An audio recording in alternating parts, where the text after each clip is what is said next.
They've had bad government for about 15 or 20 years. And what happened was they didn't sort of riot, because we're very genteel and very civilised. Just sat back and suffered. Yeah, we just sat back and suffered. And slowly over the years, it's got real strange. You know, there's not much in the middle left. It's all the bottom and the top. And it's very weird. Was it about the time that you made the transition as far as living here as you did, as far as changing from Mott and discarding that old image? And I wanted them to move here. I mean, that was one of the reasons why I didn't want to play with them anymore, because I couldn't understand why somebody wants to live in one place all the time. And they didn't want to? Oh, no. They wanted to stay there? Yeah. I figure you're 75 years old and you look back on your life. If you've just sat in one little field all your life, it's not much. I mean, I'd like to have a look round, but I don't really want to do a world tour. I'd rather go and live places. Yeah, I think that would be much more interesting. Just touring, all you get to see is all the Holiday Inns, right? Yeah, I knew nothing. I toured America maybe 8 or 9 times, and when I got here, it was so different from what I expected it to be, even though I'd been here. What did you expect, really? What did you think it would be? I didn't know anything about the corruption that went down. I didn't know anything about the average day-to-day living, like the supermarkets. And everything's different. Everything's delivered differently. Yes, yes. And it's almost like rebirth. It's real good. When you're a visitor, you get an entirely different slant than when you actually live in a place. Well, yeah, because if you went to England, you'd see... Yeah, it's real strange. You take your own surroundings for granted. Yes. But you go somewhere else and your observation just seems to be more acute for some strange reason. I've always noticed that. I've always noticed more things, like in Germany. I got an incredible romantic feeling from Germany. I don't know why. It was like the recent history of Germany. A lot of things broken up. A lot of people. Did it inspire you to write when you were there? Not so much Germany, but I felt it a lot. You've come a long way. It has a different kind of beauty, Germany. Yes, I would imagine it would have. I've never been there, and I can only imagine what people have told me. You've come a long way. You've been, you were Mott the Hoople for, 66, isn't it? 67, someplace in there? 69, summer of 69, yeah. Okay. And you were locked into a particular kind of music, what we here in America always called heavy metal. And now, all of a sudden, with especially with this album, All American Alien Boy, you've taken... not a totally different direction, but this kind of a much more sensitivity there. I just didn't want to be known for like going bang, bang, bang all the time. Yeah, but some people don't have the ability to change. I think it's most unusual that you could say, okay, I'm going to do something else and do it so well. I don't know. I don't think it was that radical of a change. I always did slow numbers on Mott records, but they tended to get overlooked by the head shakers. Sure, because they were so good. Head shakers are most upset with me now. Cause I are they really? But I mean, to me, any fan of mine or of Mott the Hooples will follow it through, because it's my life. This is a year of my life.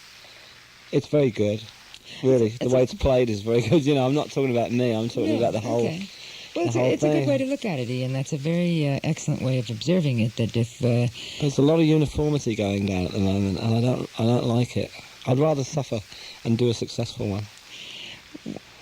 I think that's good. What happens when your fans take you to task? I mean, do they say, "Oh, we're not going to come to your concert. We're not going to listen to you anymore"? How do you observe that they're disappointed? A certain percentage don't like this one, and a certain percentage of the heavier rock stations don't like it either. But what can I mean, it's a rather stupid sort of a thing, because progressive music is progressive music. It's supposed to change or progress, and that's what I try to do. You know, whether I succeed or not is not my problem. You know, it's other people's. But it's real funny to see somebody who's a head shaker, whether it be a radio station or a fan, sort of turn off when they've been into things for a long time. It's not that there's been any dramatic turn off. I knew this was going to happen before I did it, but you were brave. And to call yourself a progressive fan, or to call yourself a progressive jock, and then to freak, when normally the story is oh, it's the same old thing, yeah. This is a theory that I try to get across, and most people, especially the people who listen to this station, are much more sophisticated, but there'll always be the isolated one that doesn't understand the meaning of progressive, and that no musician who's worth anything can stand still, that you must grow. I think this is the best thing you've ever done. I mean, I just was so I do too, totally delighted with it. As far as I'm concerned, it's a successful album, a totally successful album, but then, you come up against product versus music. You're surrounded by people in the business who are very worried about product. I'm not so concerned with product. Well, I suppose they have to be. They're worried about marketing and selling and advertising and all the mundane things that the artist is not supposed to be concerned with. Well, this one's doing the same as the last one without a tour, so it's doing slightly better, but that's terrific. I would have liked it to have done a lot better, because I think it's that good. I do too, and I think this is, I call this a kind of a sleeper. I think this is the kind of album, if everybody will just kind of stick with it, it will continue to grow. I've seen a lot of albums do that, and I think probably the initial shock was the fact that oh yeah, to me it's it now radical. sells more than it did when it came out. The initial thing was like... For you it's radical, but I was delighted. I thought, it was a mind blower, because to me, as you pointed out, to be progressive is to be able to be the same person and be identifiable, which you are on this, but yet to be able to go in a different direction, not to tread the same old path. Because that's... Like Mott was a schizoid sort of a thing, It had its percentage of head shakers, and it also had its percentage of people who thought about them. And I seem to have kept the thoughtful ones, but the head shakers are a bit worried. Well, all the young dudes created such a cult and such a following. I loved every one. I never regret a minute of it. It was the most enjoyable experience, but it was like an apprenticeship. That's right, and you can't live on that all your life, Well, you can. I think they could have gone on to bigger things, but as far as I was concerned, it was busting at the seams. I couldn't, in all honesty, or integrity, carry on with it, because to me it was over. So then it couldn't have gone on. In that shape or form. Now they're different. It might have gone on superficially, Yeah, but people soon, fans are much more discerning. They know. Yeah, eventually somebody would say, can't really con. What are they doing? They did that last year and the year before and the year before. Yeah. I'm fascinated by this book, Ian Hunter, Reflections of a Rock Star. It has exactly the same cover as the album. When did this come out? This week, last week. Publishing's a weird thing, yeah. Herb Weiss put it out for Flash Books. I've been pestering him for years. You wrote it? In 1973. It was a book that came out in England. Sometimes people get it. I've seen a few around, but this that was imported from Canada, but this is an entirely new format.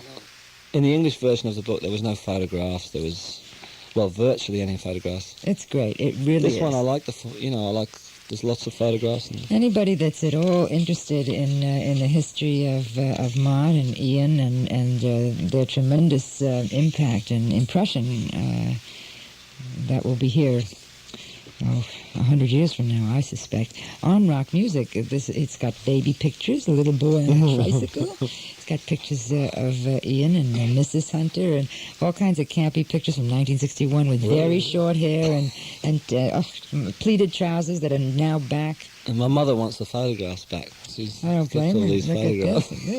A great picture of Ian as a 50s rocker, with the, what did you call that hairdo? The... I don't know. Pompadour, wasn't it, Trudy? Teddy Boy. Teddy Boy. Great book. Doc's backside. It's essentially the story of the group and It was a tour. It was a tour that we did when we were on the way up in America, which was interesting because it wasn't a headline tour, nor was it bottom. It was like one gig you weren't even on the bill, and then the next gig you were headlining. So it was very up and down. It's a beautiful book. It's available in the bookstores here. Yeah. What do you see ahead for Ian Hunter? I don't know. I never did know. This time last year I wouldn't have known that I was going to do an album like I've just done. I think the whole thing with music is, I know when I got a job, I had about 25 different jobs. They used to tell you, they'd map your life out for you. Mm-hmm. I never liked that. I haven't got a clue. The whole thing about rock and roll to me is you haven't got the faintest idea what's going to be happening. But doesn't that concern you? Not in the slightest. If I knew what was going to happen, that would concern me. I don't know why it is. I suppose you woke up tomorrow morning and the whole face of music had changed, and rockers and long hair everybody's going back to Perry Como. What would you do? I should have to check out Perry Como's albums.